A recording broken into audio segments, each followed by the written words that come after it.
Black Star Network is here. Hold no punches! I'm real revolutionary right now. Support this man, Black Media. He makes sure that our stories are told.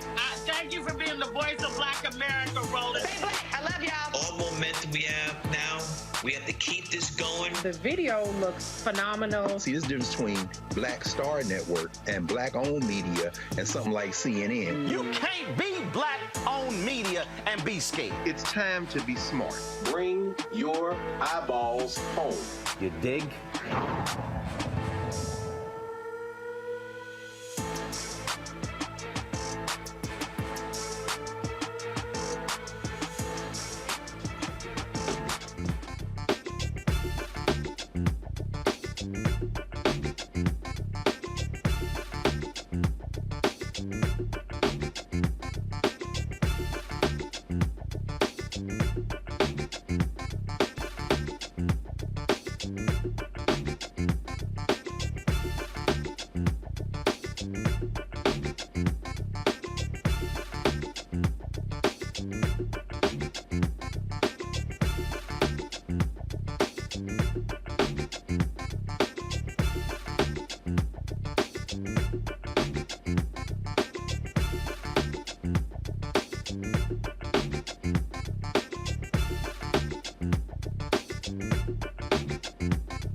Hey, folks, today's Friday, October 13, 2023. Coming up, Roland Martin Unfiltered, streaming live on the voters in Louisiana. Go to the polls tomorrow.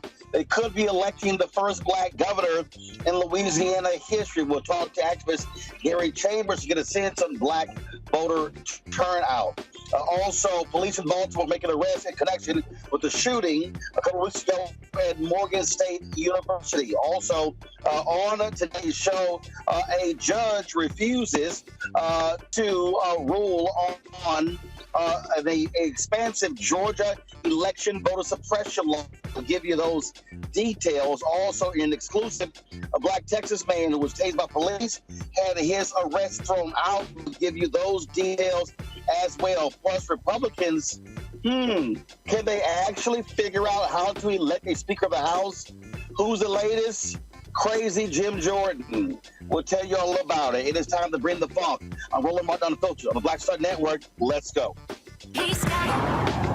Whatever the miss, he's on it. Whatever it is, he's got the scoop, the fact, the find. And when it breaks, he's right on time and it's rolling. Best believe he's knowing.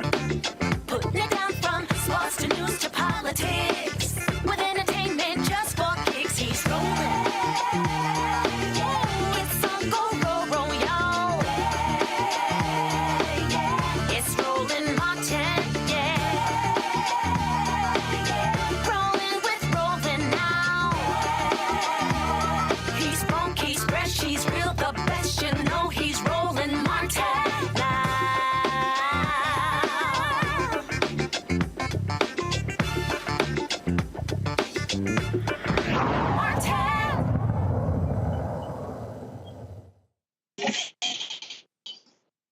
Major elections are taking place all across the country. Tomorrow in Louisiana, voters go to the polls to choose their next governor.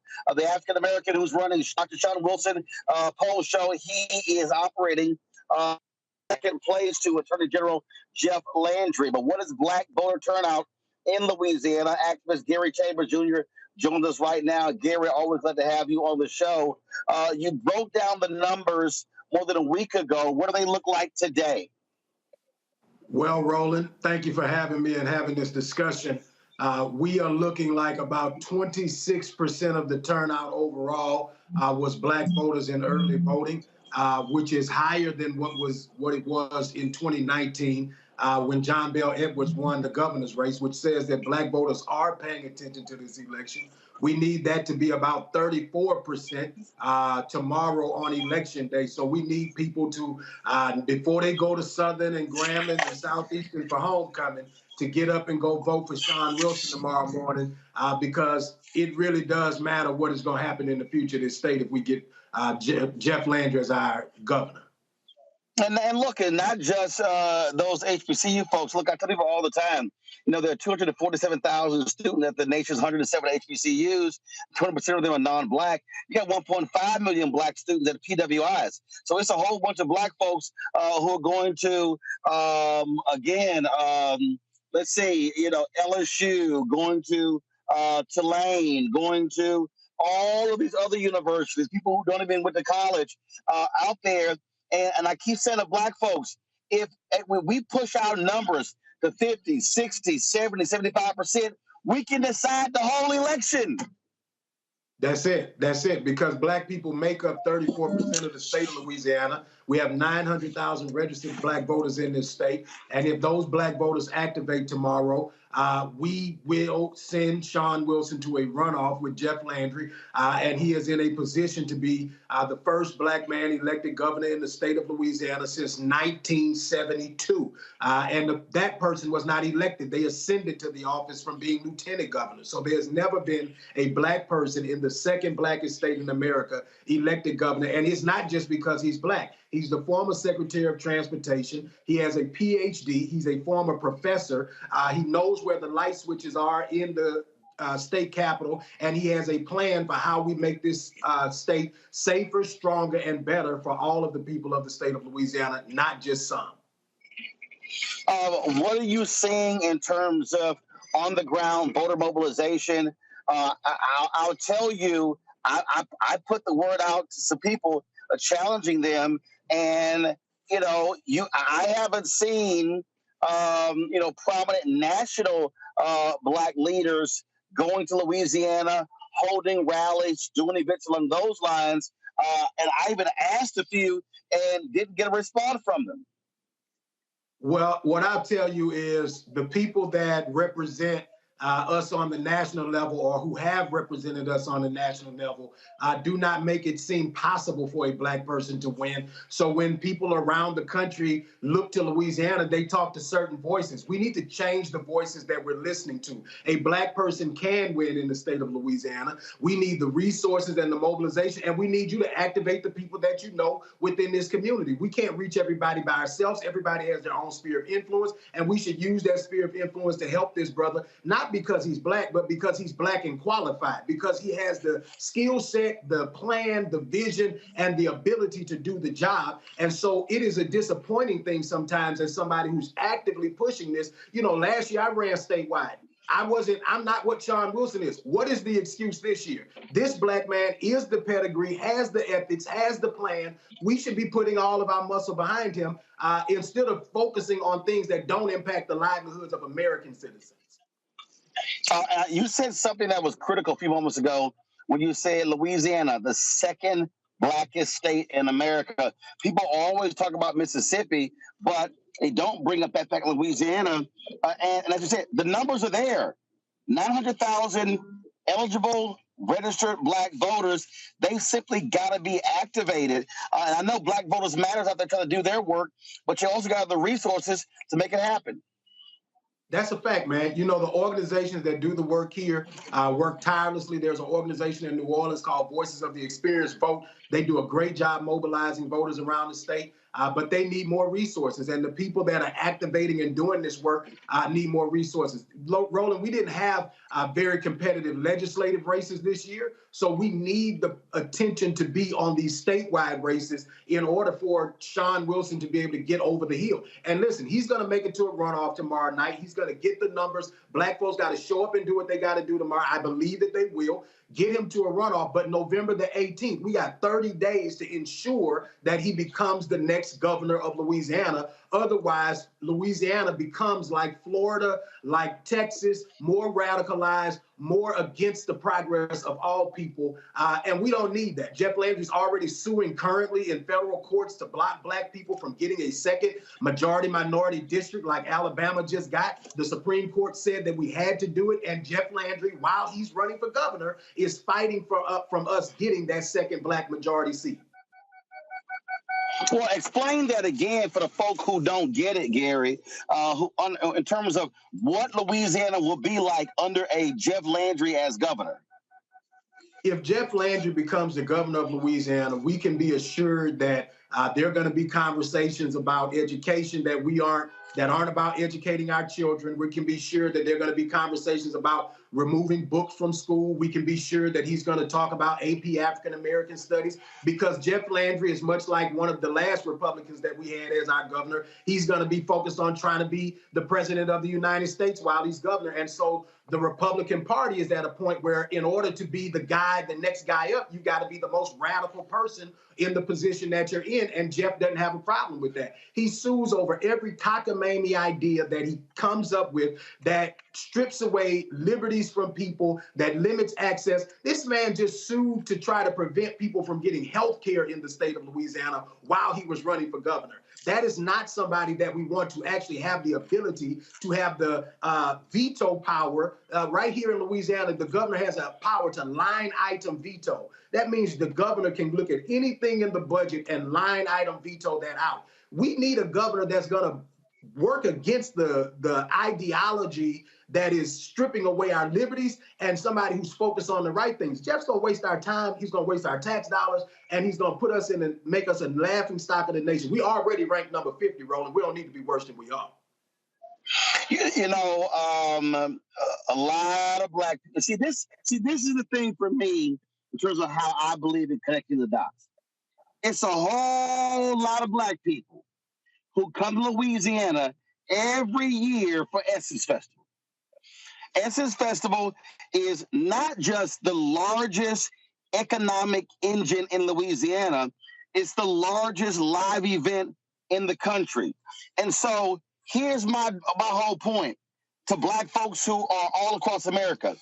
Don't just come down to Louisiana for 3 or 4 days in July and not realize that you can have an impact putting those same type of resources behind the Black guy who's running for governor, and then he's running the whole state. And that's the thing it's the hardest thing for me to when they talk about 350, 400,000 people, 450,000 coming, being a part of Essence Festival. Well, guess what?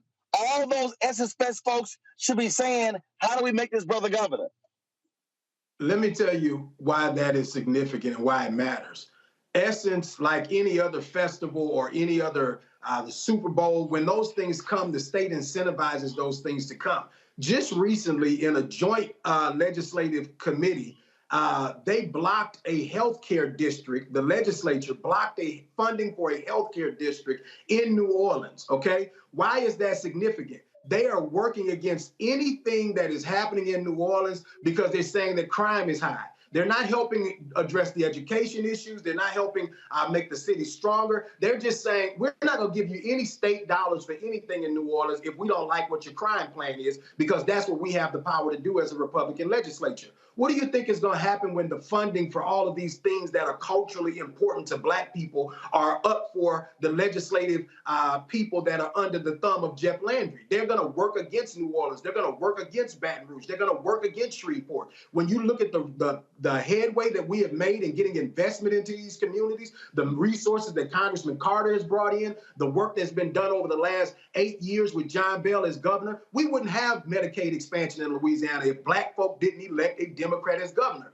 When John Bell was elected, he was elected with 700,000 votes. Of those 700,000 votes, over 450,000 of them were Black people. And so he would not be governor if it were not for a majority Black people vote showing up for him. So we have to have that same energy and tenacity for a Black man. And if you are on the national level and you care about these things, if we don't get this man in, some of the things you enjoy, you may not enjoy as much.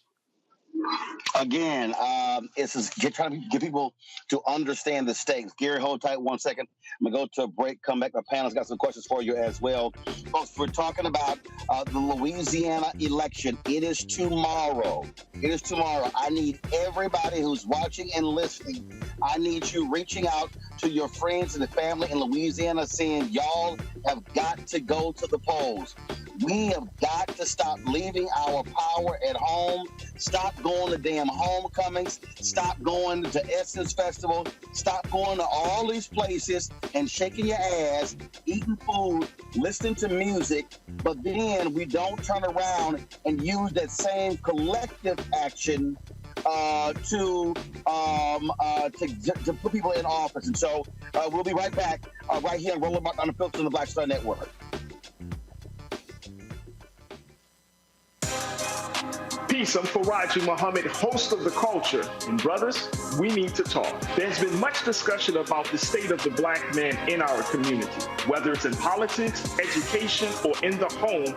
My brothers, we are struggling to lead the way, which is why The Culture will be hosting the Black Men Summit, where we'll be redefining and celebrating Black manhood. This special series will kick off on the 28th anniversary of the historic Million Man March on Monday, October the 16th at 4 p.m. Eastern Time. I'll be talking to some of Black America's most prolific, dynamic, thought-provoking Black men activists, scholars, and leaders about our role, our power, and our future. So tune in and join the conversation as an online culture crew member for The Culture's Black Men Summit, redefining and celebrating Black manhood. Starting Monday, October 16th through Friday, October 20th, 4 p.m. Eastern Time each day, right here, exclusively here on the Black Star Network.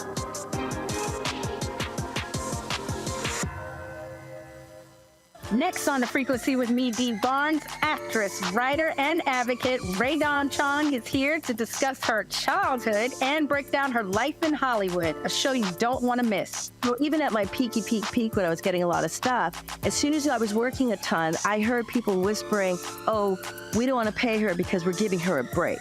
Only on The Frequency on the Black Star Network. On a Next, A Balanced Life with me, Dr. Jackie, we meet Ricky Fairley. She was given a death sentence by her doctor 11 years ago.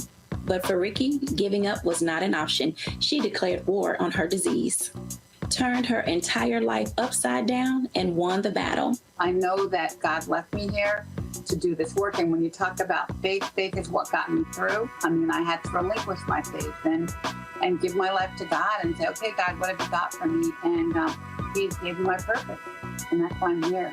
Her amazing story of strength, balance, and survival here on A Balanced Life with Dr. Jackie on Black Star Network.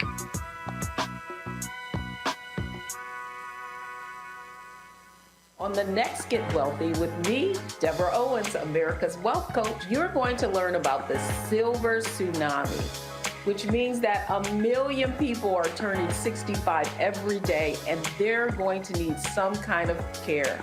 You're going to meet two sisters whose situation with their own family led them to start a business in this industry, and now they're showing others. This is our passion, our mission, our purpose, our ministry. That's right here on Get Wealthy, only on Black Star Network.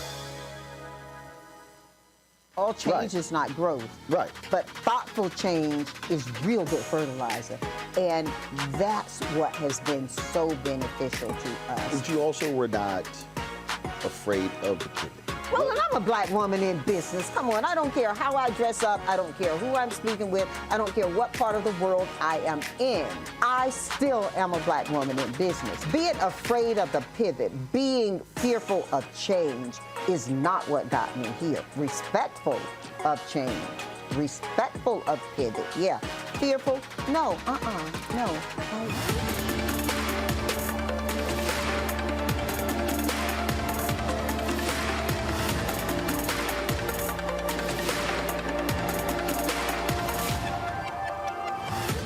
When you talk about blackness and what happens in black culture, we're about covering these things that matter to us, speaking to our issues and concerns. This is a genuine people-powered movement. There's a lot of stuff that we're not getting. You get it, and you spread the word. We wish to plead our own cause.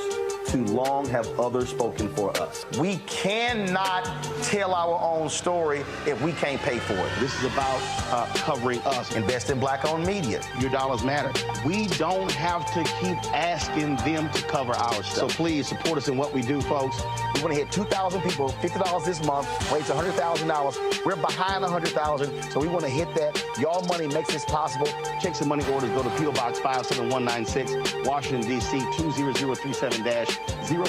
The Cash App is $RM Unfiltered. PayPal is R Martin Unfiltered. Venmo is RM Unfiltered. Zelle is Roland at RolandSMartin.com.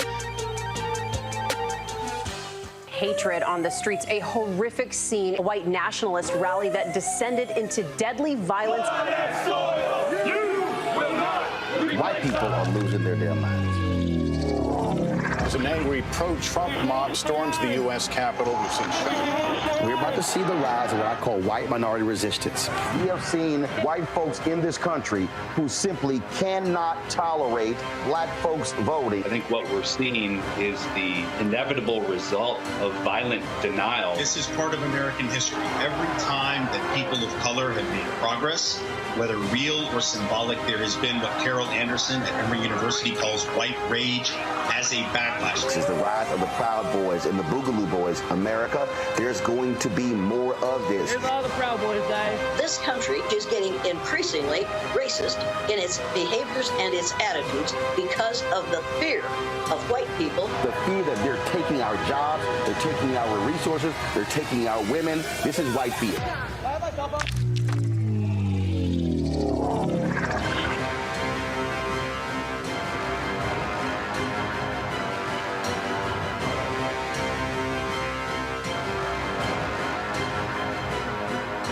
Farquhar, executive producer of Proud Family. Bruce Smith, creator and executive producer of The Proud Family, Louder and Prouder.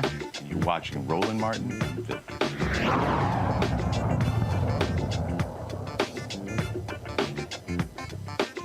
All right, folks. Folks, welcome back to Roland Martin Unfiltered. Gary Chambers Jr. is our guest. He's out of Baton Rouge, activist there. We're talking about the Louisiana election tomorrow.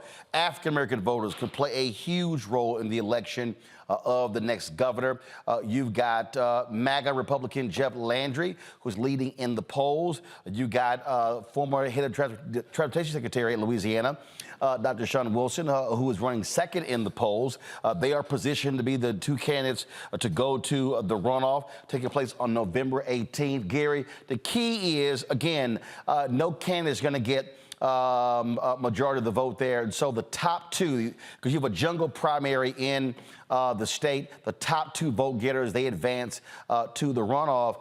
And I think part of the problem with not just African Americans, but also your white Democrats across the country, is that they have this attitude, especially these white consultants coming out of D.C., Democratic Governors Association, DSCC, DCCC, DNC, all the different people. They think, you know what, the South is lost. But that's a lie. You lose because, one, you don't run. You lose because you don't put the resources behind. And so if you look at the numbers, there's a pathway to victory if folks, again, would put the dollars where they are needed in order to run ads, hire staff, have GOTV efforts to be on the ground. That's how you do it. It's absolutely how you do it. I think that when you look at what the investment is, the candidates that are running in Louisiana, are not raising the millions of dollars in comparison to what we saw in Georgia.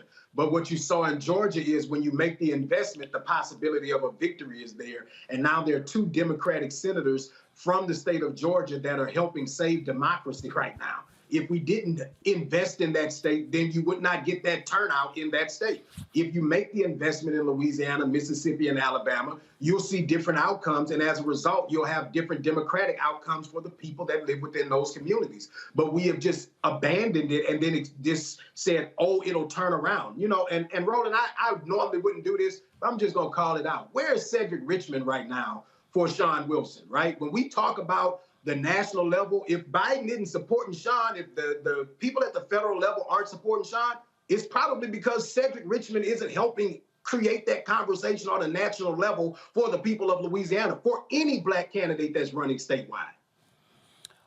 Hey, that's a damn good question. And it's also one, again, for the DNC as well. Matt Manning, Civil Rights Attorney at Corpus Christi. Matt, welcome to the show. Your question for Gary. Yeah, first, good afternoon, brothers. I want to say, Gary, I got to push back on something you said. You said earlier you didn't think you had the right pedigree that Dr. Wilson does, and I think you do, because I think you have broken down the issues here masterfully and spoken very directly in a way our politicians don't these days. So I hope that you continue seeking office, because we need brothers like you in the good fight. My question for you is this. I know John Bell Edwards before did better than a lot of the other, Republican, because he's a Democrat, of course, Republican candidates in Louisiana, and that he won the strongholds that you would expect in New Orleans, Baton Rouge, and other places. But what is the polling looking like for Dr. Wilson in the non-metropolitan parts of Louisiana? Where does he have to do particularly well? What parishes to get over the hump when he comes out of this primary? Well, thank you, brother, and I'm going to keep pushing. I will tell you that Sean is doing great in Baton Rouge, New Orleans, and Shreveport, but there's still Lafayette Parish, Calcasieu Parish, Evangeline Parish that he's got to do well. He's got to do well in Slidell and Hammond and the areas of central Louisiana like Rapides Parish, where Alexandria is. He's got to be able to turn out black voters in all of those communities, progressive, forward-thinking white voters in those communities. Up in Monroe, there got a lot of black folks in Monroe, Louisiana. There are places in Louisiana that people have never heard of that are full of black people and full of forward-thinking white folks who want to see things different in this state. There's just not the resources to activate a lot of those people. But where Sean is going and having conversations, people are responding, and I think they're going to show up. And right now, black folks have shown up 1.3% higher than they did in 2019 for John Bell. That's not a whole lot, but that is an encouraging thing, which I hope that more people are going to take it serious and get up in the morning and go vote. Because, you know, if you look at what has happened in Louisiana, you know, John Bell and I have had our share of disagreements, but I recognize that having a Democrat as the governor of the state of Louisiana has saved us from being as radical as other southern states. And I know that we could go even further with somebody like Sean Wilson in the governor's office. And see, you know, before I go to Michael, I think this is, and I normally don't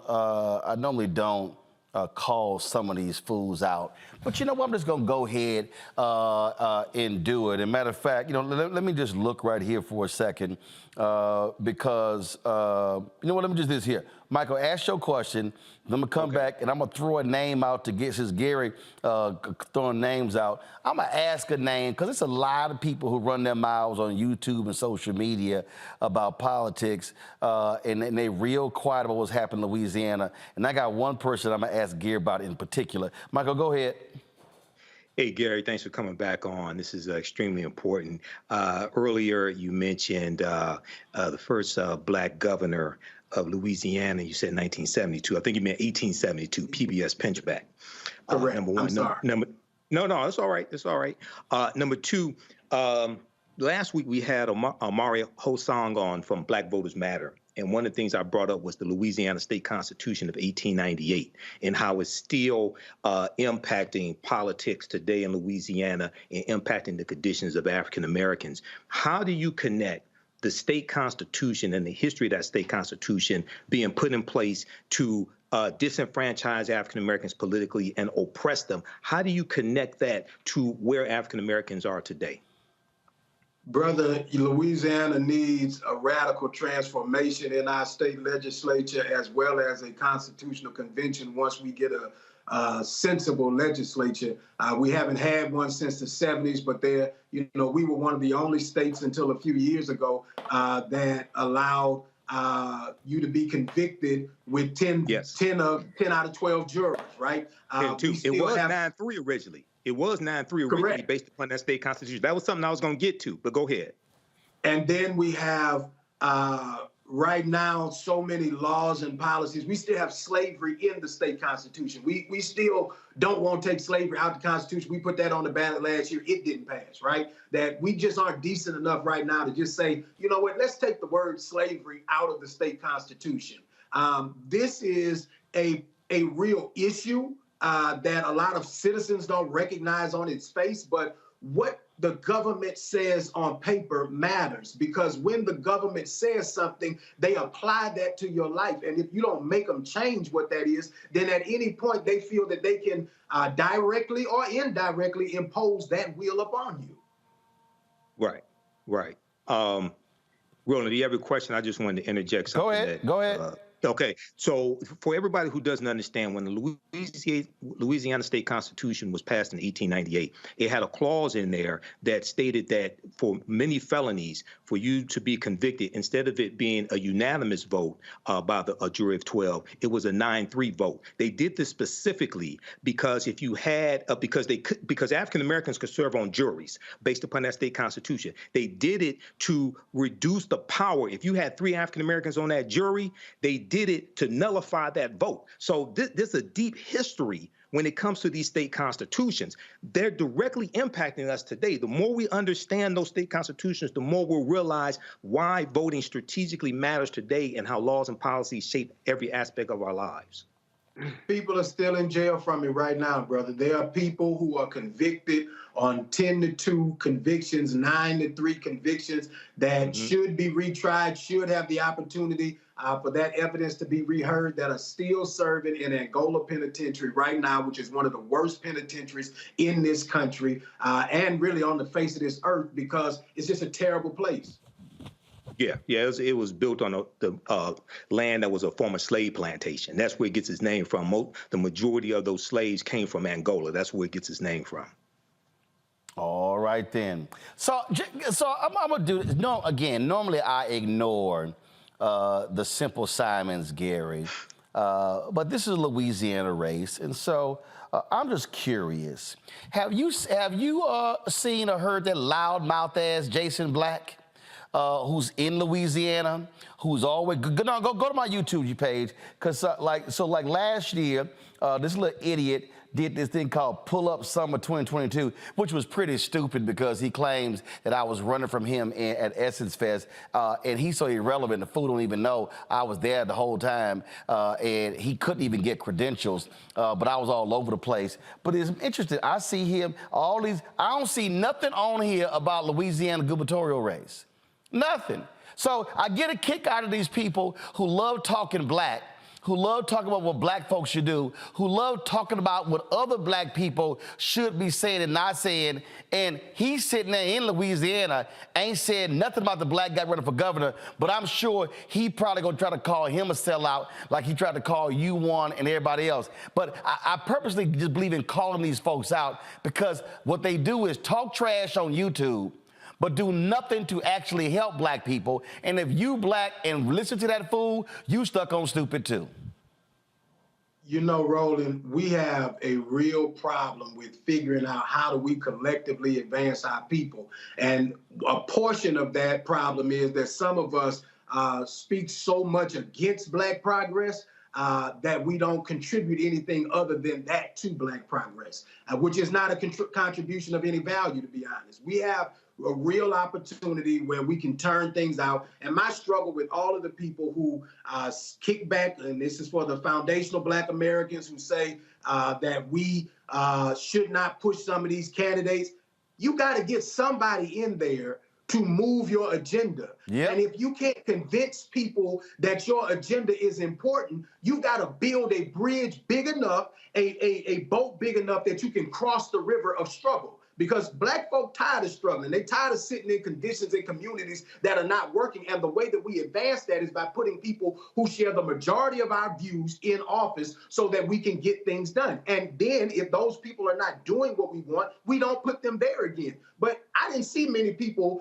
that were running for the U.S. Senate last year that had a majority black staff, that paid majority of black people with the resources that they raised, $1.3 million, that kept reparations as a part of their platform, and I still was not getting the support of those people. So it's almost like when you're black and you're running, are you ever good enough for black people sometimes? Because you say, I'm not gonna vote for them just because they black. When they black and they got a college degree and a PhD, you got a problem with that. When they black and they are activists and they are advocates, you got a problem with that. The question is the white man's ice cold? And again, since I'm just gone ahead in there, same thing, loudmouth Vicky Dillard.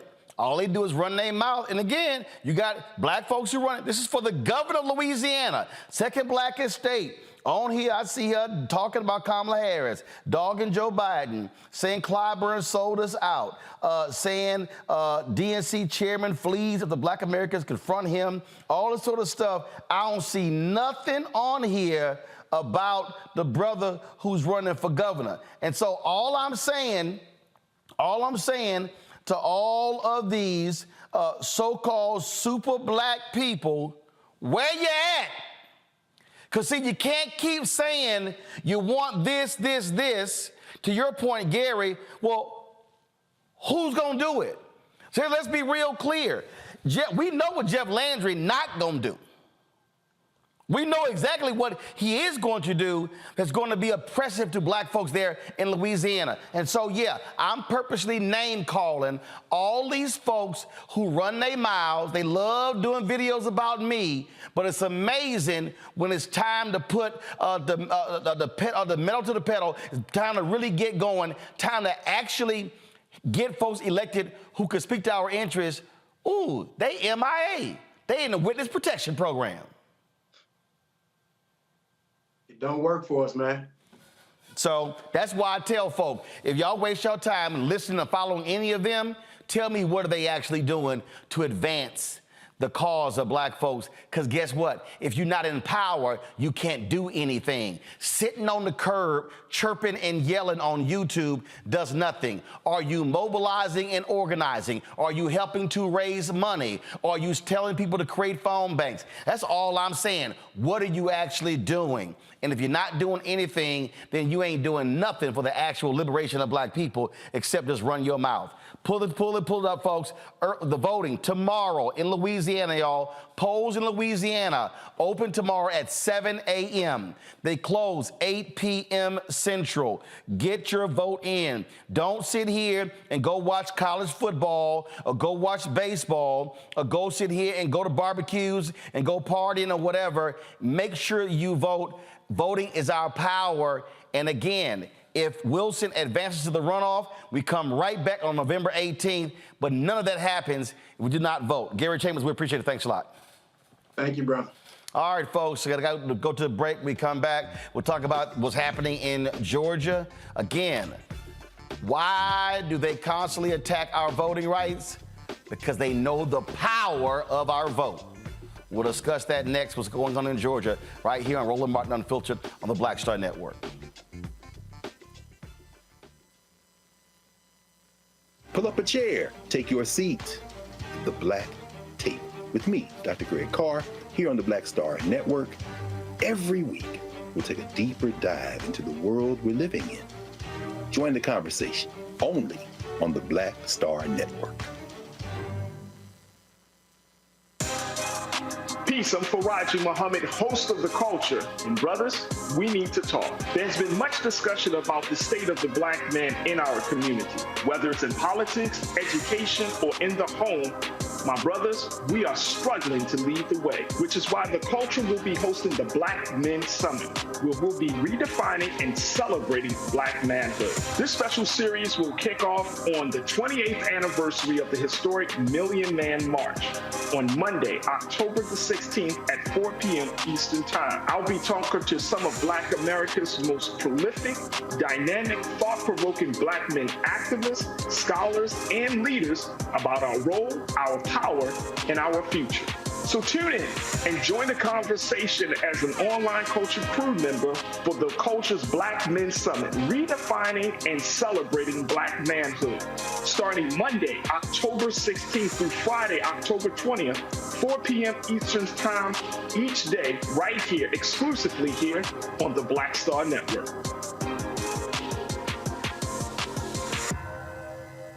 Next on The Frequency with me, Dee Barnes, actress, writer, and advocate Ray Dawn Chong is here to discuss her childhood and break down her life in Hollywood, a show you don't want to miss. Well, even at my peak when I was getting a lot of stuff, as soon as I was working a ton, I heard people whispering, oh, we don't want to pay her because we're giving her a break.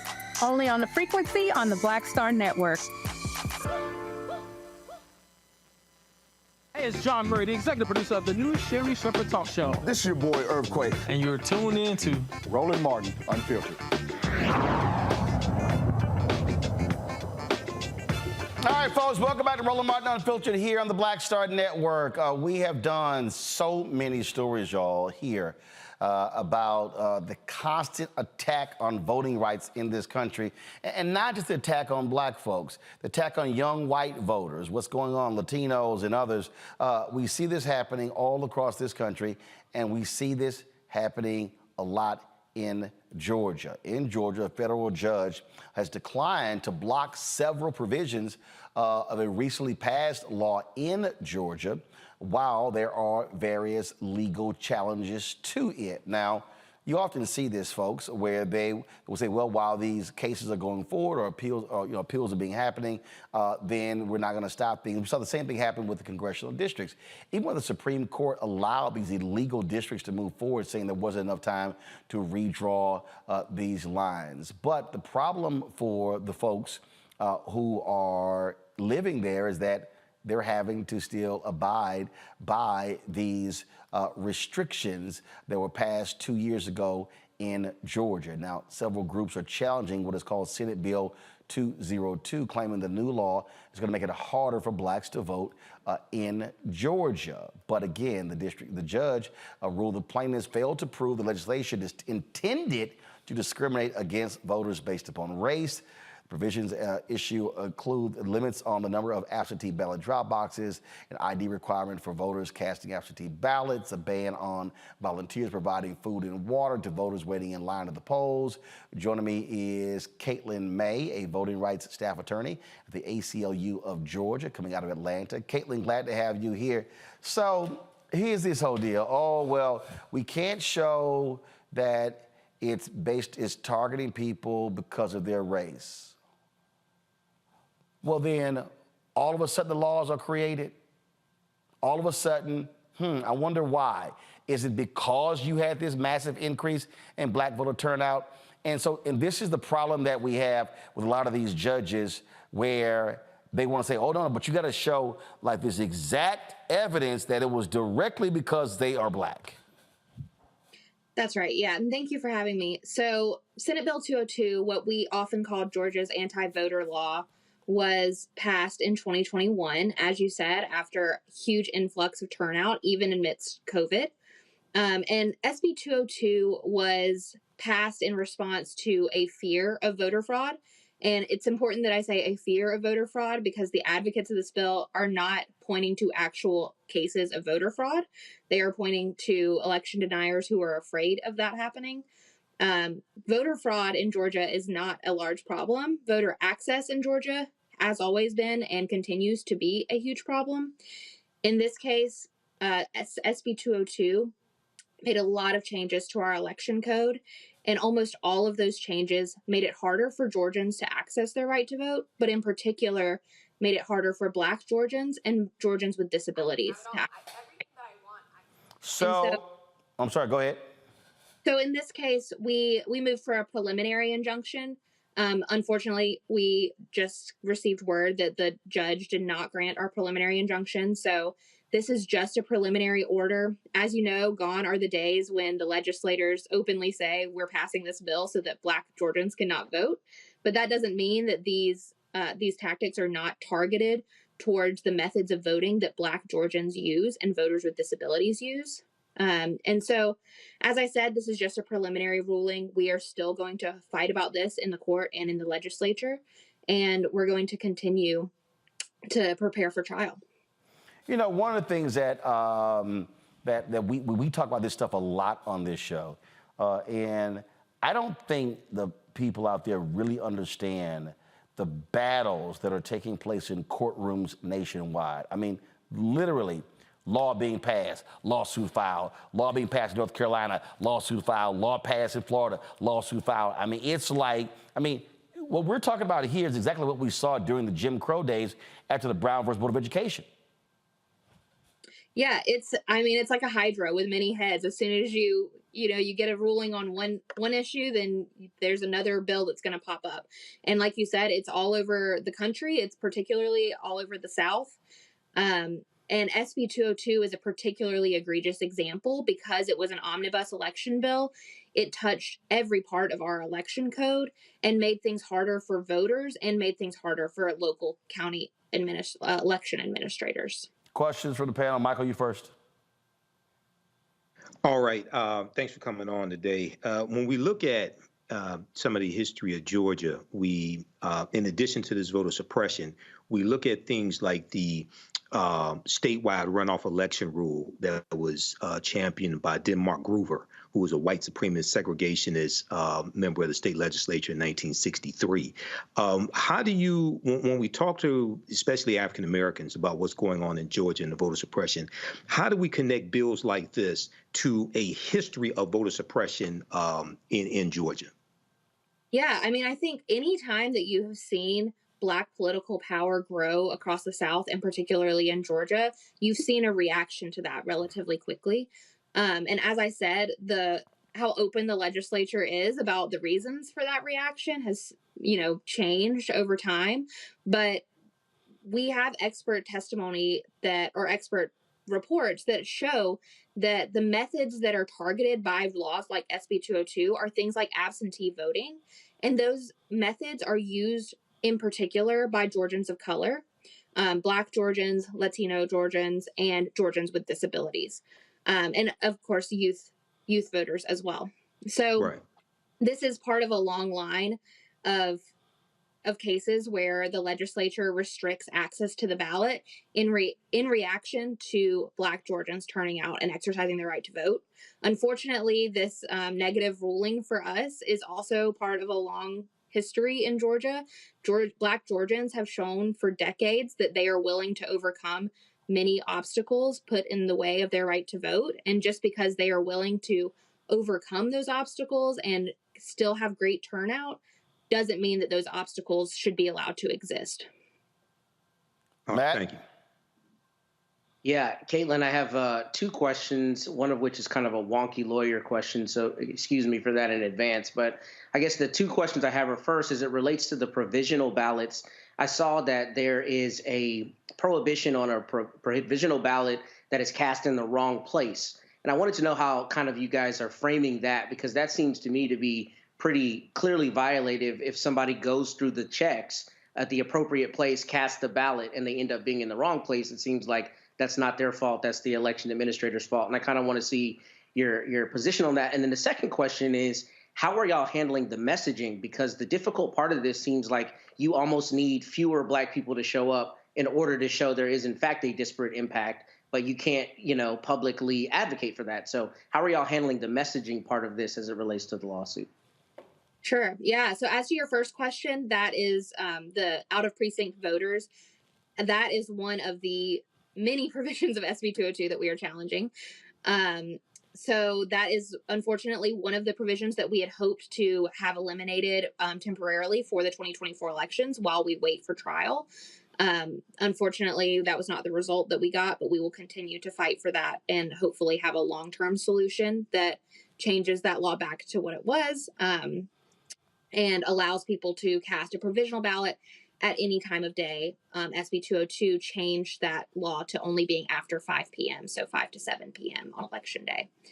And as to your second point, that's exactly right. Of course, we would never use any kind of messaging to ask people not to show up to vote. We always want high voter turnout, and Georgians have really turned out in the past couple of years, despite these restrictions on their access to the ballot. But, we just have to show the judge that just because people are willing to go to great lengths to exercise their right to vote doesn't mean that the restrictions are not unnecessarily hindering that access, and doesn't mean that those laws are just. So we have a coordinated, we call it integrated advocacy. We have a great policy and communications team. So all of us work together to simultaneously try to make sure individual Georgians are able to access their right to vote and do turn out to exercise their right to vote, but also challenging these laws so that in the future and long term, that's an easy thing to do, because it's not right now for many Georgians.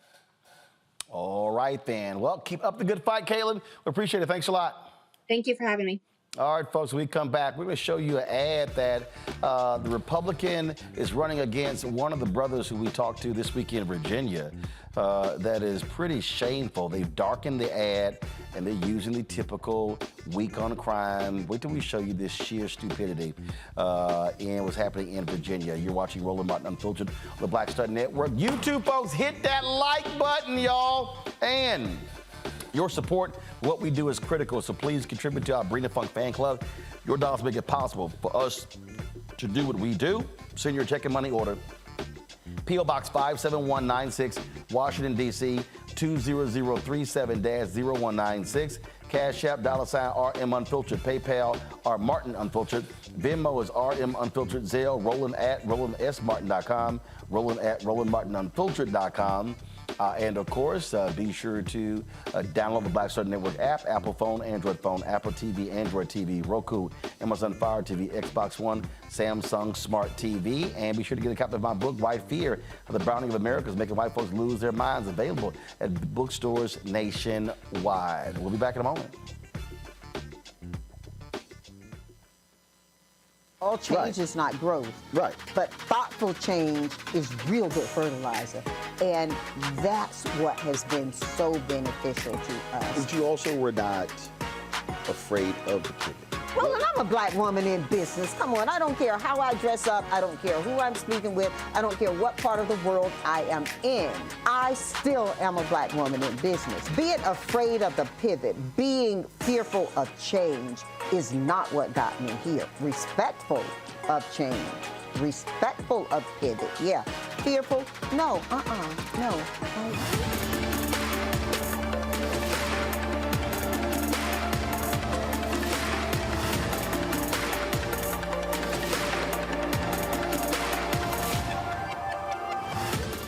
On a Next, A Balanced Life with me, Dr. Jackie, we meet Ricky Fairley. She was given a death sentence by her doctor 11 years ago. But for Ricky, giving up was not an option. She declared war on her disease, turned her entire life upside down, and won the battle. I know that God left me here to do this work. And when you talk about faith, faith is what got me through. I mean, I had to relinquish my faith and give my life to God and say, okay, God, what have you got for me? And He gave me my purpose. And that's why I'm here. Her amazing story of strength, balance, and survival here on A Balanced Life with Dr. Jackie on Black Star Network.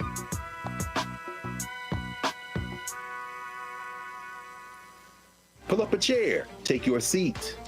The Black Tape with me, Dr. Greg Carr, here on the Black Star Network. Every week, we'll take a deeper dive into the world we're living in. Join the conversation only on the Black Star Network. Hello, I'm Jamia Pugh. I am from Coatesville, Pennsylvania, just an hour right outside of Philadelphia. My name is Jasmine Pugh. I'm also from Coatesville, Pennsylvania. You are watching Roland Martin Unfiltered. Stay right here.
All right, folks, Monday, we were in Virginia Beach with several candidates who are running for the Virginia House with one of our Get Out to Vote events, opportunity for people to learn more about the candidates. And one of those candidates was Michael Fagans. He served in the military, raised by a teacher. And so just so you understand the games that people play, I mean, here's somebody who literally put the uniform on to fight on behalf of this country. And his Republican opponent, Karen Greenlaw.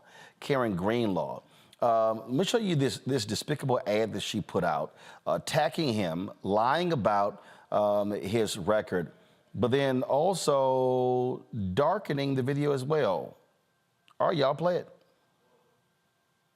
Michael Fagans is endorsed by radicals who want to defund our police and release murderers and rapists from prison. Fagans even implied cops are worse than terrorists. Karen Greenhall is endorsed by Virginia law enforcement. I know nothing's more important than keeping our community safe. As your delegate, I supported pay raises for law enforcement and voted for legislation to put violent criminals behind bars. I'm Karen Greenhall, candidate for delegate, and my campaign sponsored this ad. First of all, who is the shameful brother in her spot, standing there? Now, I want y'all to go back to this here, because I'm going to show y'all what happens when these people put these kind of ads out, and I'm going to show y'all how they lie, okay? So go ahead and play it, and then I'm going to tell you to freeze it, okay? Go ahead. Michael Fagans is endorsed by radicals who want to defund our police and release murderers. Stop right there. Okay, so here's the first thing. Michael Fagans wants to, so go back, bring it back. So they got a picture of him in his Alpha blazer and tie, saying he wants to defund our police. You see, there's nothing to back it up. No facts whatsoever. Nothing. They're not quoting anywhere. They're not showing anything. They're not citing any source. Then they go to the next one. Go ahead. Endorsed by radicals who want to defund our police and release murderers and rapists. Stop right there. Okay, he wants to release murderers and rapists. So you see somebody in a hoodie. Okay, here's the deal again. No citation, no nothing. Oh, the black man wants to see him release murderers and rapists. Okay, then this is the one that's hilarious. Go to the next one. Fagan's even implied cops are worse than terrorists. Stop right there. Oh, Fagan has implied that cops are worse than terrorists, and you see they use an image of a black female cop. This is the trash, Matt Manning, that we often see by these Republican candidates, and they can't back it up, but people wonder. These are the scare tactics to scare white voters, saying, don't vote for the black boogeyman. From the same people who are the first one to beat the drum about somebody being a veteran or, doing their service for the country, right? I mean, it's because he's a black man. And when it's advantageous for their position for him to be black and the boogeyman, he's the black boogeyman. When it's advantageous for him to be a veteran and a hero, then he's a veteran and a hero. And that kind of cognitive dissonance is exactly what you see across the political spectrum, but particularly from Republicans and particularly as it relates to black people. And I think it's shameful because they know there's no accountability for it. That's really the biggest issue here. Both sides of the aisle play political games. We'd be dishonest if we didn't say that. But what I find in situations like this is that nobody's ever going to call them out on it. I mean, release murderers and rapists. I don't know the policy point behind that, but I suspect he's a proponent of some kind of bail measure, right? Which, if you believe in the Constitution, you have to believe in because the Constitution affords you that right. But that's not what the voters want to hear, unfortunately, and that's not what they feel they need to tell them. Instead, you put a black man on the screen and you put in big, bold font, release murderers and rapists, and it becomes, I don't want to vote for that guy because he's, lawless. He's for lawlessness despite having fought for the country. So that kind of cognitive dissonance and dishonesty has absolutely no accountability. Nothing happens for doing that, and that's why you see it there. And in places like here in Texas, some of the political ads I've seen are insane, and they're among the same kind of vitriol and a lot of the same xenophobic vitriol. For instance, with immigrants, Dan Patrick and others have had some ads that paint it like every person who is an immigrant is inherently lawless and for the folks who don't know, Dan Patrick is Lieutenant Governor of Texas. Go ahead. Well, and we know that that isn't true. I mean, we know that the data doesn't bear that out. And we know that what that is both fear and race mongering, intending to play to the fears of predominantly white people who are afraid of a country slipping out of their grasp that has long ago slipped out of their grasp. So this is part and parcel with that kind of messaging. And the sad reality is there's no accountability for it, which is why we continue to see it. Michael? Yeah, Roland, this is reminiscent of the Willie Horton ads from 1988, the presidential race between George H.W. Bush and Mike Dukakis, who was the governor of Minnesota. And the reason why Republicans keep doing things like this and playing this old playbook, playing this old game from their playbook and prey on the fears of especially white suburbanites is because oftentimes it works. We saw it work when Senator Ron Johnson ran re-election against Lieutenant Governor Mandela Barnes in Wisconsin, and they darkened, if I remember correctly, in the campaign ad that was for Senator Ron Johnson, they had a darkened picture of Lieutenant Governor Mandela Barnes. They talk about defund the police, which is why when that phrase first came out, I understand the sentiment, but I said, as somebody has a background in marketing, that's one of the dumbest ass slogans I've ever heard. It's going to come back to bite you in the behind, and it has time after time after time. What we have to do is outflank Republicans. We know the playbook they're going to come with. We need to outflank them and talk about how, yes, you're for upholding law, but you're also for being fair. You're also for taking a holistic approach to policing. And hopefully Michael Fagans comes back and hits hard with facts and evidence, because it appears that they're manufacturing a lot of things against him. Yep, of course. To prey on the fears of white people as well, who will most likely be oppressed by the Republican candidate if he wins. Indeed. Speaking of the Republicans, looks like in the House they've decided, or guess they're going to move forward with Jim Jordan as their speaker designee. Let's see if we get to 18 votes. It did not take long for House Democratic Minority Leader Hakeem Jeffries to rip into this. Jim Jordan is literally one of the most pathetic individuals who's in Congress.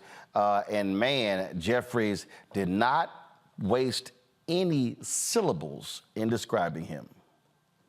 House Republicans have selected as their nominee to be the Speaker of the People's House the chairman of the Chaos Caucus, a defender in a dangerous way of dysfunction, and an extremist extraordinaire. When we had a narrow majority under the last Congress, led by Speaker Pelosi in partnership with Senate Democrats under the leadership of President Joe Biden, we were able to pass bills to make a difference in the lives of the American people. House Democrats passed legislation to save the economy through the American Rescue Plan by putting shots in arms, money in pockets, and kids back in school, and allow America to be reopened as the strongest economy of any in the developed world. House Democrats were able to pass the Bipartisan Infrastructure Investment and Jobs Act to fix our crumbling bridges, roads, tunnels, airports, our sewer and water systems, our mass transportation systems, and to ensure that there was high-speed internet access and clean water in every community. House Democrats, with our majority, were able to pass gun safety legislation for the first time in 30 years that will save lives. House Democrats were able to pass legislation to stand up for our veterans who were exposed to toxic substances, Agent Orange, and things to undermine their health, their safety, and well-being, and to provide millions of veterans with the health care they need to live the lives that they deserve. House Democrats were able to pass the CHIPS and Science Act to bring domestic manufacturing jobs back home to the United States of America. And House Democrats were able to pass the Inflation Reduction Act to strike a dramatic blow against the climate crisis, set our planet on a sustainable trajectory forward, lower energy costs, strengthen the Affordable Care Act, lower health care costs, and drive down the high price of life-saving prescription drugs for millions of Americans, including dropping the price of insulin from thousands of dollars a year to $35 a month for millions of Americans. That is the track record legislative accomplishment under a House Democratic majority. House Republicans have just elected a Speaker nominee who in 16 years in this Congress hasn't passed a single bill because his focus has not been on the American people. His focus has been on peddling lies and conspiracy theories and driving division amongst the American people. House Republicans now have a choice. There are only two paths forward. On the one hand, House Republicans can continue to triple down on the chaos, the dysfunction, and the extremism that has been visited upon the American people as a result of the House Republican Civil War. On the other hand, traditional Republicans can break away from the extremism, partner with Democrats on an enlightened bipartisan path forward so we can end the recklessness and get back to doing the business of the American people. And Democrats are ready, willing, and able to get that done. Well, I must say, Mike, they really have picked an idiot if they're going to go forward with Jim Jordan. A stone cold idiot. Jim Jordan is one of the dumbest people in the House, in the Republican caucus in the House of Representatives. He gets absolutely nothing done except to push the MAGA agenda, except to push the extreme right Freedom Caucus agenda. So I've been following this closely. We've been discussing this on the African History Network show, and Jim Jordan got 124 votes in the to be the Republican choice, 124 to 81 for Scott, who was the challenger. So it's not clear he's going to get. From what I'm seeing, they need 217 now instead of 218. So they must be a House of Representatives person short.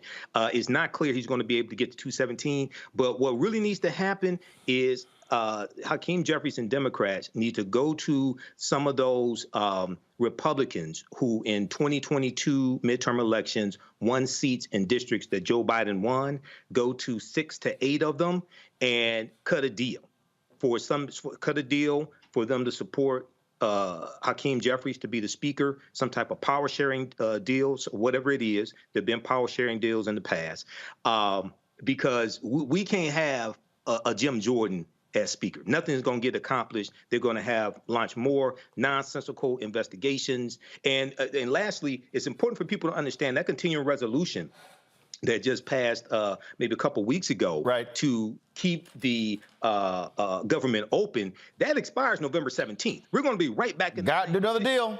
Got to do another deal. Do another deal. Hey, the Republican Accountability Project put out this video, Matt, which is all Republicans talking about this idiot Jim Jordan. Watch this. Jim Jordan lied about the 2020 election. Then they added fraud on top of it, and that's why President Trump wasn't elected president. It was that lie that caused the insurrection at the Capitol. I don't know how you can ever convince me that President Trump didn't actually win this thing. They knew President Trump was going to win on election night, but they wanted to keep looking for and finding and counting ballots. He almost destroyed our democracy. Got 11 million more votes than he did in 2016, but somehow the guy who never left his house wins the election. Jim Jordan should never be the Speaker of the House. So they want to lead with election denier. Boy, that's leadership.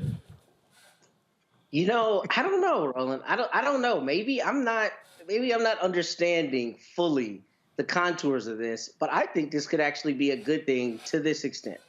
Jim Jordan is an idiot, and Jim Jordan is a Trump proxy.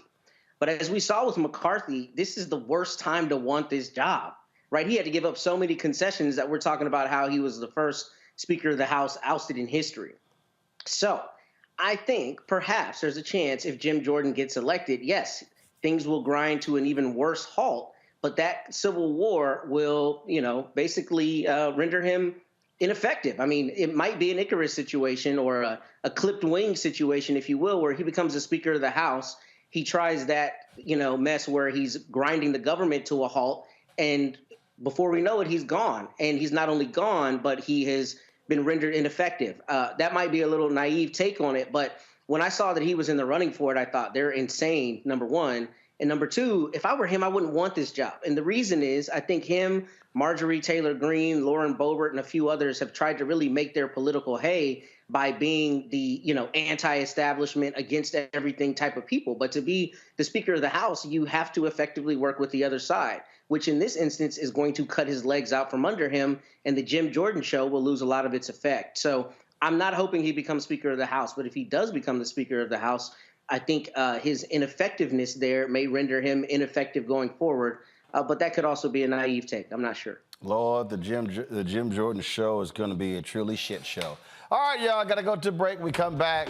We'll talk about this exclusive story out of Texas. Black man who'd been tased by cops. Guess what? Charges dropped. Amazing what happened when that video comes out, huh?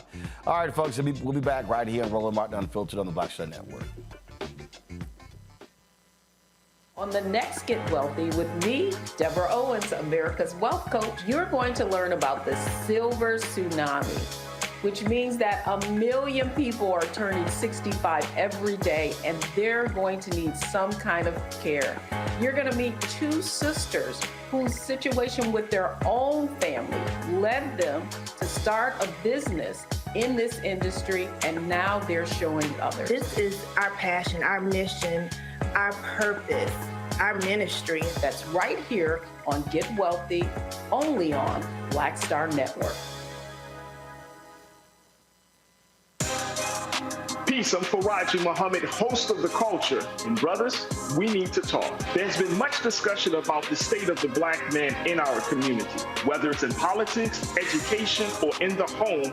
My brothers, we are struggling to lead the way, which is why The Culture will be hosting the Black Men Summit, where we'll be redefining and celebrating black manhood. This special series will kick off on the 28th anniversary of the historic Million Man March on Monday, October the 16th at 4 p.m. Eastern Time. I'll be talking to some of Black America's most prolific, dynamic, thought-provoking black men activists, scholars, and leaders about our role, our power, and our future. So tune in and join the conversation as an online culture crew member for The Culture's Black Men Summit, redefining and celebrating black manhood. Starting Monday, October 16th through Friday, October 20th, 4 p.m. Eastern Time each day, right here, exclusively here on the Black Star Network.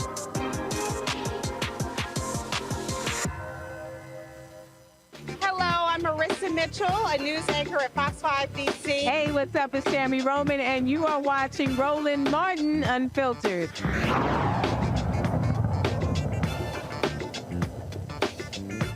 All right, folks, the battle over district lines in Texas continues in Galveston County. The Texas Civil Rights Project, they are hailing a victory there. They tweeted out, we won our lawsuit against Galveston County. Today's win strikes down the 2021 Galveston County redistricting map drawn in a way that discriminated against the county's black and Latino citizens. Galveston County has been ordered to redraw the map by October 20th. They lay out who they worked in tandem with. Racial gerrymandering is not a new tactic.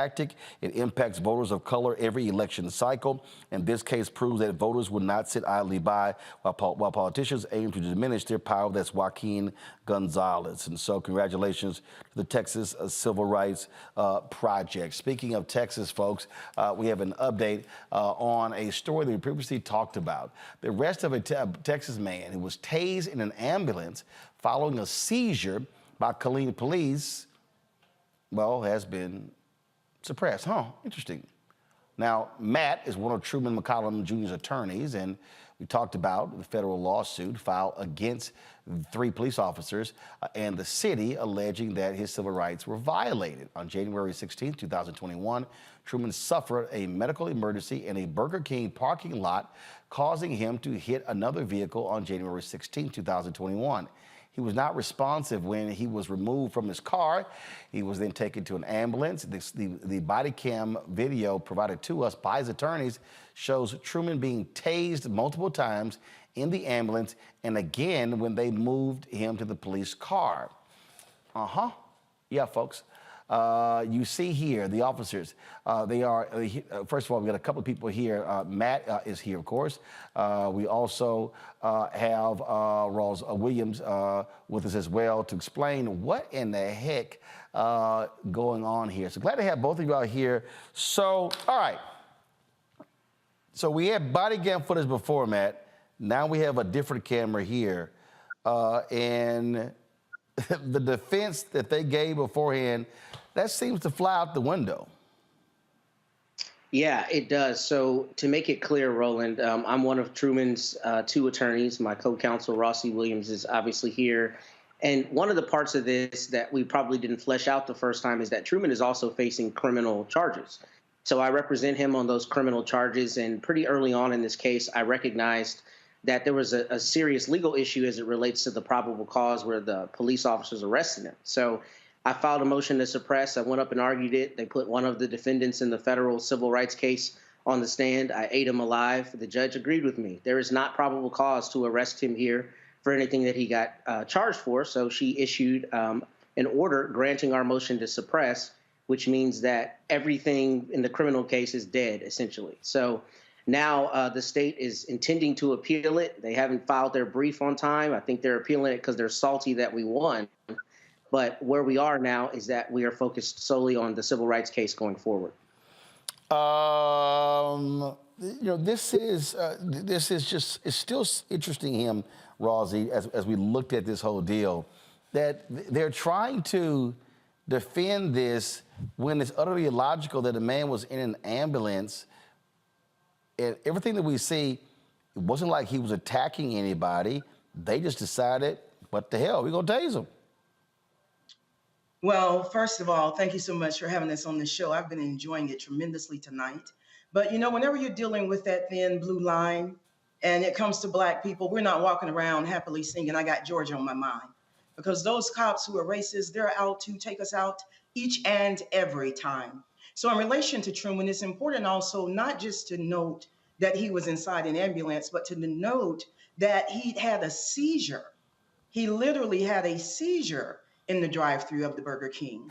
And that is what caused this car to go forward into the car in front of him. And that is what caused the Burger King employee to call 911 for medical assistance for someone whom he witnessed have a seizure. So when you just showed that body-worn camera of the Killeen PD tasing Truman inside the ambulance, Truman is still coming out of the seizure. He has no idea he's inside of an ambulance. When they removed him from the car, he was literally still unresponsive.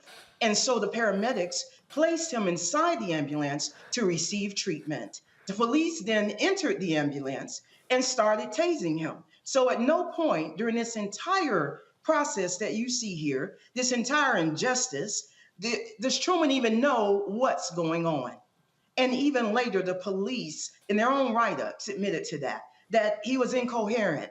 He didn't know who we were. He didn't know we were police. Yet time and time again, this is what we see them doing. So again, Matt, for the folks who missed it, so what's the next step? So there are really two next steps. As it relates to the criminal charges, again, we triumphed in our motion to suppress, so the arrests are dead. There's not anything really there to prosecute, but the state has filed a notice of appeal, which means they want to fight what we did in court. Thinking preventively, recognized what they were likely to do and provided the judge with the law on which she made her ruling, her correct ruling. So we're comfortable with the likely outcome of that. But one, there may be an appellate brief process, and I've hired one of the best appellate lawyers in the state to assist us with that if we do get far down that road. As to the civil rights case, it's basically been on hold as the criminal charges were going through the system. So now it's a matter of litigating the civil rights case. And as you can imagine, both the city and the attorney for the officers, has come out pretty hard, filed their customary motion to dismiss, but we are not concerned. Both Rossi and I do this for a living, and we are built to stand 10 toes down with our client. And really, the issues are on our side. The law is on our side. Morality is on our side. Right is on our side. And we are on Truman's side and ready to stand to fight against all that comes. But that now means we need to continue briefing in federal court, and we'll surely have some oral arguments on the issues. But, one of the things that's really primary about this, Roland, is a lot of civil rights cases people don't realize when people have contact with the police, there are a lot of times companion criminal charges. And when those companion criminal charges go the way that they've gone in Truman's case, where it's the police don't have probable cause and it's obvious that their contact with our client was not rooted in the law, then that really strengthens and buttresses our position in the federal civil rights case. So Rossi and I are both heartened by that outcome because we know it's the right outcome and it strengthens our civil rights case. Would you agree with that, Rossi?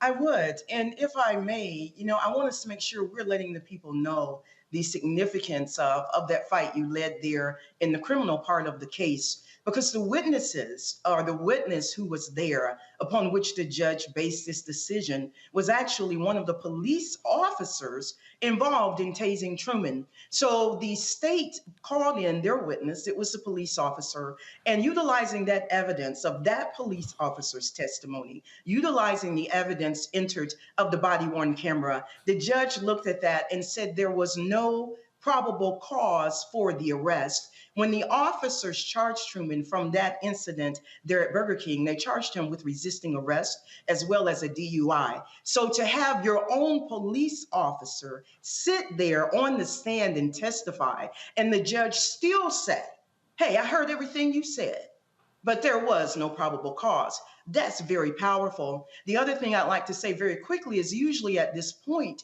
what you see is the prosecution dropping the charges because there's no probable cause. But as Attorney Manning pointed out, in this case, they're still trying, but they even missed the deadline to file their appeal. So right is on our side, the law is on our side, and we have to continue this fight. You know, I get very, very passionate in doing these, but in this situation, I will say very quickly, Truman is not only my client, Truman is my brother. We have the same mother. I mean, biologically. I know sometimes people say brother by another mother. No, this is my brother by my real mother, Rossie D. McCollum. And so I stand more than 10 toes down. I got my 10 toes, your 10 toes, and everybody else's 10 toes, because we come to hold them accountable. This has to stop. And we're the people. All right. We appreciate it. Keep us updated. Thanks a lot. All right, folks. Gotta go to a break. We come back. Police in Baltimore making arrests in the shooting at Morgan State. We'll tell you about that next. If you're watching on YouTube, hit the like button, folks. We easily want to hit 2,000 likes on today's show. Also, support us in what we do. Send your check and money order to P.O. Box 57196, Washington, D.C. 20037-0196. Cash App, $RM Unfiltered. PayPal, R Martin Unfiltered. Venmo is RM Unfiltered. Zelle is Roland at RolandSMartin.com. Roland at RolandMartinUnfiltered.com. Be sure to get a copy of my book, White Fear, The Browning of America is Making White Folks Lose Their Minds, available. Bookstores nationwide. Don't forget, download the Black Star Network app, Apple phone, Android phone, Apple TV, Android TV, Roku, Amazon Fire TV, Xbox One, Samsung Smart TV. Be sure to watch our 24-hour, 7-day-a-week streaming channel, available on Amazon News. Simply go to Amazon Fire and go to Amazon News. You can also tell Alexa, play news for the Black Star Network. Watch us on Plex TV, Amazon Freevee, as well as the live channel grid on Amazon Prime Video. And shout out to the folks who contribute to our Bring the Funk campaign: Anthony Lawson, D. Wash, Tyrone Rico Davis, also Lois Besley, Priscilla Smith, Roxana DeShong, Keith Simmons, Jimmy Thorne, D. Wash, Nichelle Dent, Damon Porter, Elbert Fulgham, Anthony Lawson. Let's see here. We also have Alicia Davis, Jamal Worley, Tommy Williams, Josephine Turner, Mark Abrams, Jerome, Marvina Jackson, Wanda Macon, Thaddeus.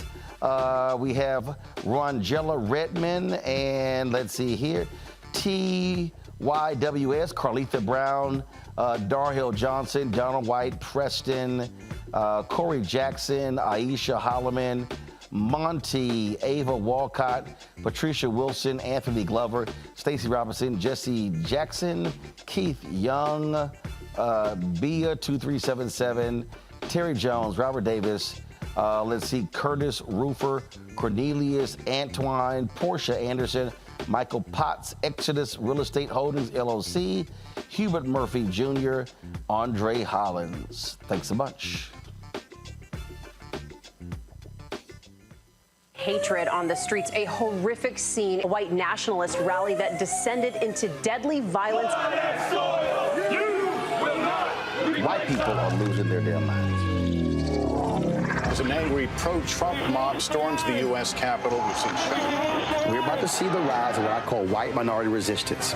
We have seen white folks in this country who simply cannot tolerate black folks voting. I think what we're seeing is the inevitable result of violent denial. This is part of American history. Every time that people of color have made progress, whether real or symbolic, there has been what Carol Anderson at Emory University calls white rage as a backlash. This is the rise of the Proud Boys and the Boogaloo Boys. America, there's going to be more of this. Here's all the Proud Boys, guys. This country is getting increasingly racist in its behaviors and its attitudes because of the fear of white people. The fear that they're taking our jobs, they're taking our resources, they're taking our women. This is white fear.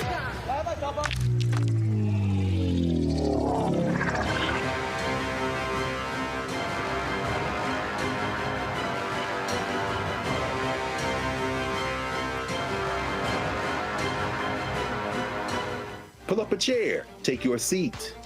The black tape with me, Dr. Greg Carr, here on the Black Star Network. Every week, we'll take a deeper dive into the world we're living in. Join the conversation only on the Black Star Network.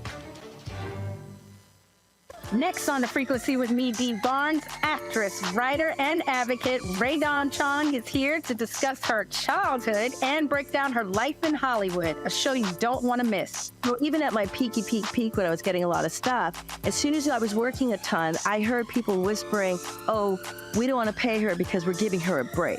Only on The Frequency on the Black Star Network.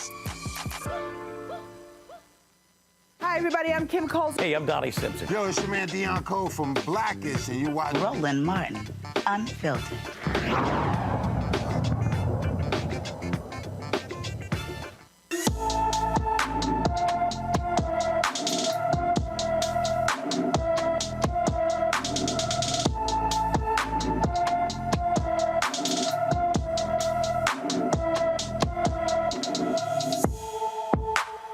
Richard Brownlee IV has been missing from his Cairo, Illinois home since July 13th.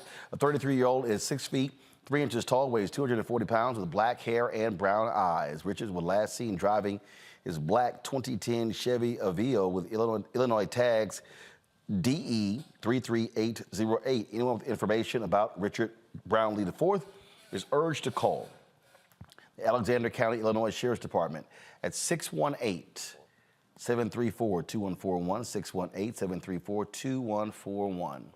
Folks, the Baltimore Police Department has one suspect in custody in the shooting that took place, the mass shooting that took place at Morgan State University. They also issued a warning for the second suspect, who's still at large. Police have arrested a 17-year-old man on attempted murder charges in Washington, D.C. They have issued an arrest warrant for 18-year-old Javon Williams for attempted murder. He is considered armed and dangerous. Authorities were able to identify Williams and the other juveniles through surveillance footage. There's a $9,000 reward for information leading to Williams' arrest. During a campus town hall about the incident, President David Wilson said they plan to build a wall around 90% of the Baltimore campus and effectively eliminate unfettered access. In addition to the wall, other potential upgrades include installing more metal detectors in campus buildings, exploring weapons detection technology, increasing police patrols, and building additional security guard booths. The cost for all of this will be about $22 million. And so there's been a mixed reaction, if you will, to the announcement of this university wall in April. You remember, the university tore down the Spite the Wall, which was constructed in the 1930s and was recognized as a residential segregation barrier for African Americans. You know what, Michael, I understand folks who have some reservations, but here's the deal. The job of the university is to keep the faculty, staff, and students safe. The reality is, I don't care who you are, you simply just, especially where universities are located, you just can't have sort of that open access. And I think that for a lot of people, we just live in different times. I can tell you, I've traveled all around the country. I've gone to various campuses, HBCUs, PWIs, community colleges, and here's the deal: most universities, they're wide open. I mean, you can just look. My alma mater is Texas A&M University. It's literally wide open. You could just walk straight on the campus. It's a massive campus, but that's most universities, and so depending upon where you are, the university's got to keep it safe. And if this means directing people into entrances to get on campus, so be it. Yeah, and you know, my alma mater, Wayne State University here in Detroit, is an open campus. You know, right in the cultural center, right near the Charles H. Wright Museum of African American History. You can just walk on campus. So a lot of universities in you know, what we would call urban areas are like that. In this situation here, I can understand them wanting to put back up a wall and needing that for protection, because what people have to understand is Parents send their children, even though they're 18 years old, you're always your parents' children, right? Parents send their children to universities with the expectation that the university is going to do basically everything they can to protect their children. So when you have shootings like this, and that creates that sense of you being vulnerable, you not being protected, it can negatively impact enrollment, which impacts dollars. So they're going to have to take precautions, and if they have to erect a wall to contribute to increasing security, then that's what they have to do. But Matt, guess what? There are fences around Air Force bases and military bases. I mean, we see fences around many facilities. Yeah, and I don't think that those facilities should be begrudged for basic security considerations. And they got guns. I know that. I know. They got guns and they have to restrict access. But, I went to Howard, right down the street from Morgan State. And first, this shooting is really particularly sad because so much of my collegiate career involved Morgan State. And I just love the people at Morgan State. But to that end, I think both Morgan State and Howard and a lot of HBCUs have to be considerably more nuanced in what they do to not only be a part of the community, but to be inviting to the community while also safe to the students. Because the thing we don't talk about, if we're being honest about a lot of HBCUs, particularly at Howard, is when I was there was a rift between the students and people in the community because a lot of people who would go to Howard were either silver spoon or did not understand that they were moving into a community where people already lived. And even though everyone's Black, the reality is there are some class things at play, there are educational issues at play, and there are community, especially in D.C., gentrification issues. So I say that to say people should be safe on campus, and there should be a way to keep them safe. But I think both Howard, Morgan, and all other HBCUs would be tone deaf if they didn't do that in a way that was still inviting to the community, because while these are bastions of Black education, they can't ostracize Black people in the communities around them. So how you toe that balance, I don't know. I mean, it's not for me to decide at Morgan State, but I do think that in erecting a wall, it needs to not further, alienate people in the Baltimore community. Morgan State still needs to be a jewel in the community for the community. And I don't know how you do that in this instance, but I think that needs to be top of mind so that you can accomplish the goals of keeping students safe, but also keeping the community integrated with the university. Let's go to Atlanta with a fire officer who tased a 62-year-old Black man who died, that remember was over a traffic ticket causing his death, is appealing his termination. Atlanta Police Chief Darren Shearbaum said Officer Kieran Kimbrough did not follow department procedure on August 10th when he did not wait until a supervisor arrived to arrest Johnny Holman Sr. The chief fired Kimbrough after internal investigation. Kimbrough's termination comes days before his body cam video of interactions with Holman is to be released. An autopsy determined that Holman's death was a homicide.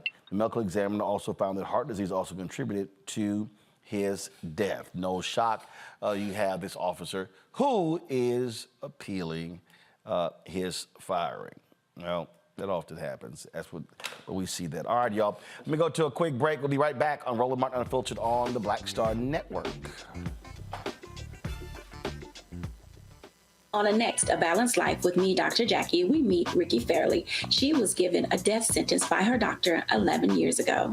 But for Ricky, giving up was not an option. She declared war on her disease, turned her entire life upside down, and won the battle. I know that God left me here to do this work. And when you talk about faith, faith is what got me through. I mean, I had to relinquish my faith and give my life to God and say, okay, God, what have you got for me? And He gave me my purpose. And that's why I'm here. Her amazing story of strength, balance, and survival here on A Balanced Life with Dr. Jackie on Black Star Network.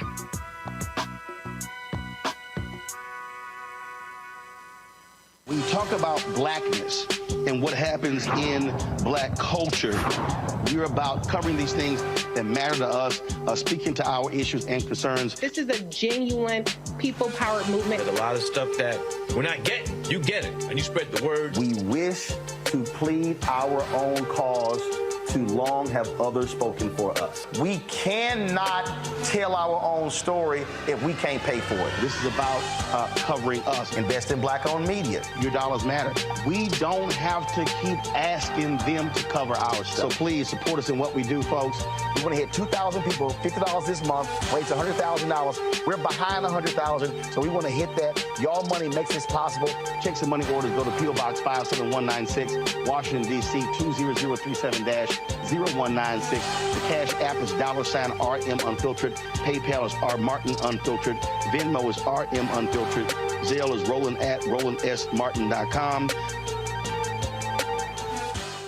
Hey, what's up, y'all? I'm Devon Frank. I'm Dr. Robin B., pharmacist and fitness coach, and you're watching Roland Martin Unfiltered.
Folks, the war continues in Israel, between Israel and Hamas. You have Israel saying that the folks who live in Gaza, 1.1 million people should leave Gaza. A lot of people are saying, wait a minute, this is going to cause even more problems, saying that how do you just move 1 million people out of the way? President Joe Biden gave a speech today in Philadelphia where he did talk about what is happening there in the Middle East. Check this out.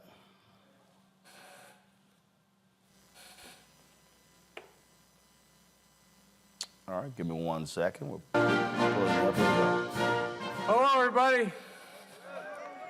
It's good to be almost home. Hey, guys, I live in Delaware, okay? And by the way, I'm a big Pennsylvania guy, but you have an advantage in Philly. 1, I married a Philly girl. 2, you're between Scranton and Wilmington. You know, Scranton, you guys have no sense of humor, man. Look, Ryan, thanks for that introduction. I really mean it.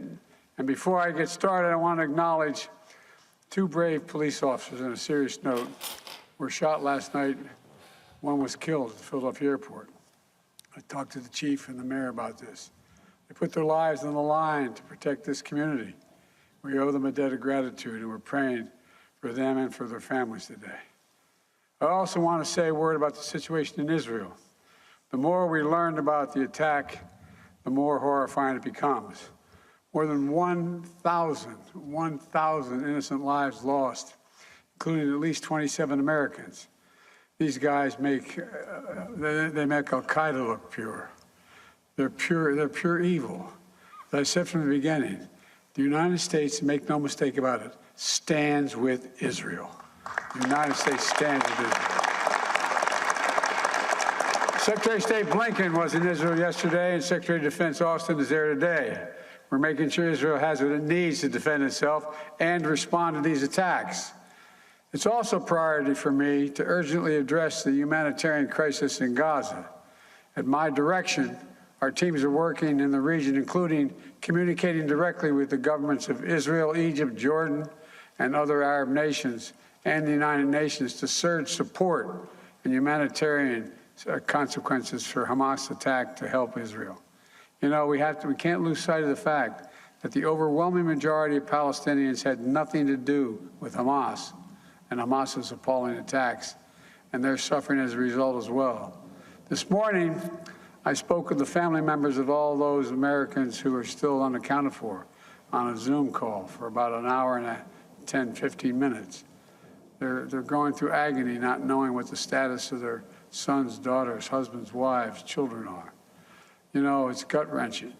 I assured them my personal commitment to do everything possible to return every missing American to their families.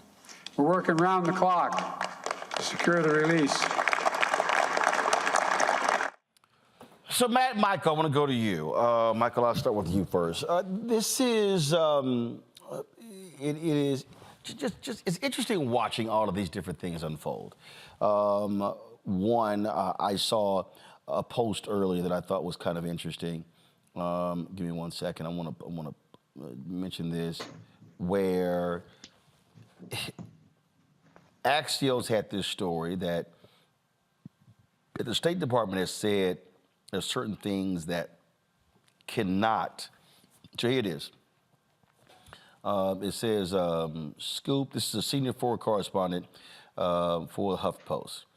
Hours after Israel ordered an exodus in Gaza, State Department officials circulated internal warnings against three phrases: de-escalation, ceasefire, end to violence, bloodshed, restoring calm.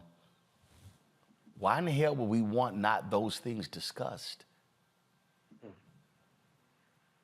So I'm not certain why. I know we have multiple things taking place at the same time, okay? I'm glad President Joe Biden talked about the humanitarian crisis going on in Gaza because, to be quite frank with you, from looking at mainstream media, it appears they value the lives of Israelis more than they value the lives of the 2.2 million Palestinians living in the Gaza Strip. And they are living under, like, segregation-like conditions or oppression coming from Israel, okay? You have Israel dropping leaflets into Gaza saying for 1 million Palestinians to leave Gaza, but they really don't have anywhere to go for 1 million of them to leave. Even though some of them are trying to leave, they're trying to go south, they really don't have anywhere for 1 million to go. This is, I was talking to somebody earlier today about this. This looks like this is about to be another Crusades, which was started out in 1096 AD between the Christians and the Muslims, okay, over control of what they call the Holy Land in Jerusalem. This is about to be a bloodshed. Now, Joe Biden and, quite frankly, the Biden administration, I think, got criticism early on by not having a full-throated distinction between the 2.2 million Palestinians who are being oppressed and Hamas, which is a terrorist organization. And what I mean by that is so much attention was on Hamas attacking Israel, but what was lacking was a history for about the past 56 years between Israel and the Palestinians, okay? And you have a humanitarian crisis going on in the Gaza Strip. One UN person or ambassador has referred to the Gaza Strip as an open-air prison. So now more information is starting to come out about what's taking place in Gaza. But this is going to be tremendous bloodshed coming. Yeah, and here's the deal, Matt. I mean, this is the thing for me that is, I just sort of sit here and I'm go, what are we talking about here? The reality is this here. Death is death. Yes. And if the whole point of a ceasefire, the whole point of ending the violence is to prevent death. And I think what's happening is, and I saw a story earlier to talk about this here, there is such a lust, a thirst for retribution. And I get it. 5,000 rockets come raining down. You want to do that, but that's gonna lead to response, and then another counter response, and the counter response, and the counter response. And what we're talking about here is we're talking about people who are being shipped out and moved out. Hamas has controlled Gaza since the election in 2006. There hasn't been one since. So this notion that all the Palestinians stand behind Hamas, you heard Biden say that. That's not true. But there is just this attitude of, hell, just open the gates of hell and unleash everything. And you talk about mutual self-destruction.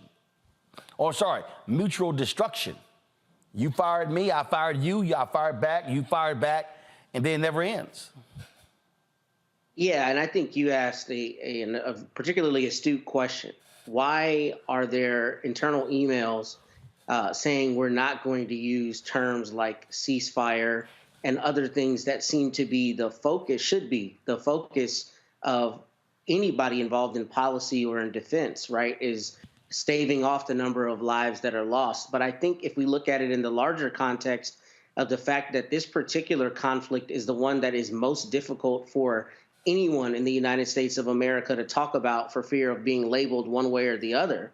Mainstream media, to Michael's point, is everything I've seen has been about nothing but the number of Israelis who have been lost. And you're exactly right. Death is death. It is abhorrent, no matter whose life is lost. But the reality is this geopolitical issue has hugely complicated origins and will continue to be complicated going forward.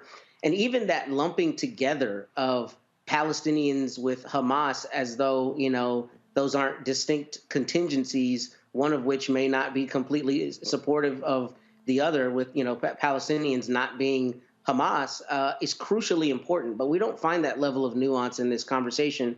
And what I always find particularly difficult in this instance is, he's the president, so naturally he has to talk about the number of Americans lost. But when you have thousands of people dying, it seems that if America is involved in this conflict, our primary focus should be how do we stop more people from dying, rather than purely being in lockstep with one of the combatants, with Israel. And I think, if that's the government's policy, then that's fine, but that should be overridden by all efforts to make sure that we don't have continued loss of life. So I think that the media has to be more truthful about how it's playing this and how it is portraying it. And I understand people's fear about not being anti-Semitic or any other kind of label. But if we don't talk about the issues and all of the attendant issues, honestly, then we can't meaningfully have conversations about how the United States can help make sure that people on both sides aren't losing their lives. This is the homepage to HuffPost. Stunning U.S. memo, don't call for de-escalation in Gaza. Also, the Israeli president said all Gazans responsible for attack. Seriously, how there are 2.2 million people in Gaza, Michael. How do you make the claim that, they're all responsible for the attack? What this sounds like, this just gives us license to destroy it all and everyone. Mm-hmm. That's exactly what it is. Our sister, Dr. Joy DeGruy, who wrote Post-Traumatic Slave Syndrome, she talks about cognitive dissonance, and she talks about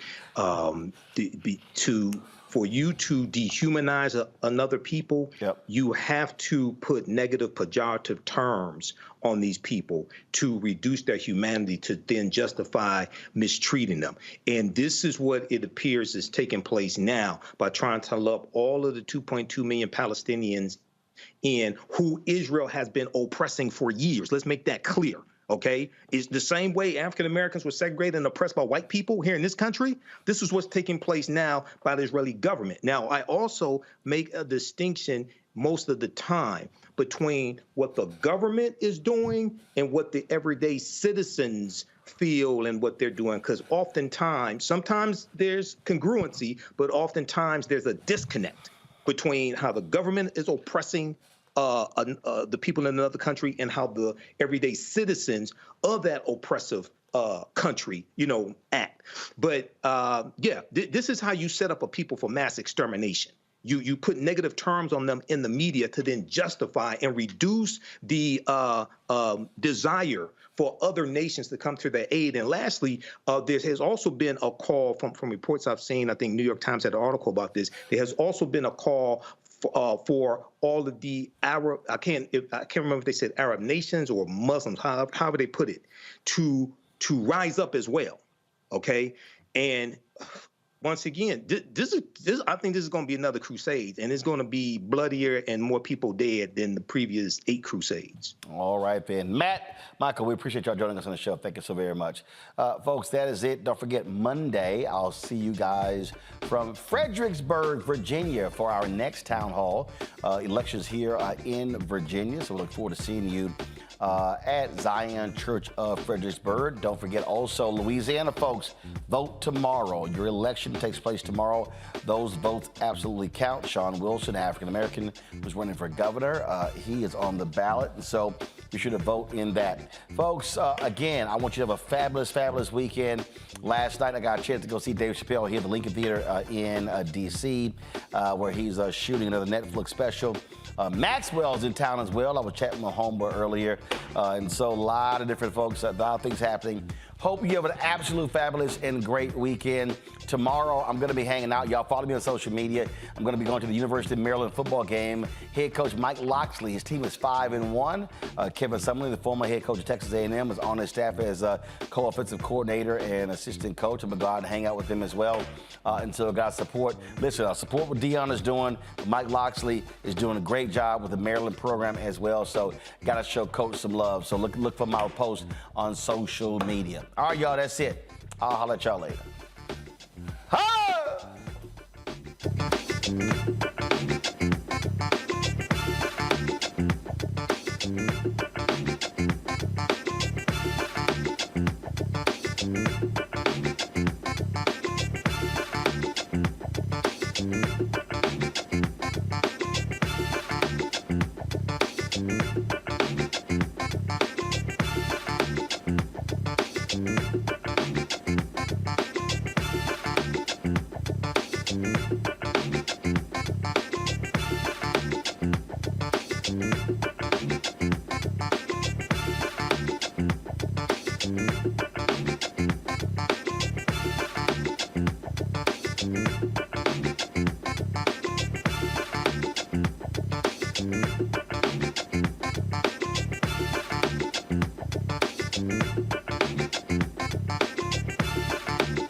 Mm-hmm.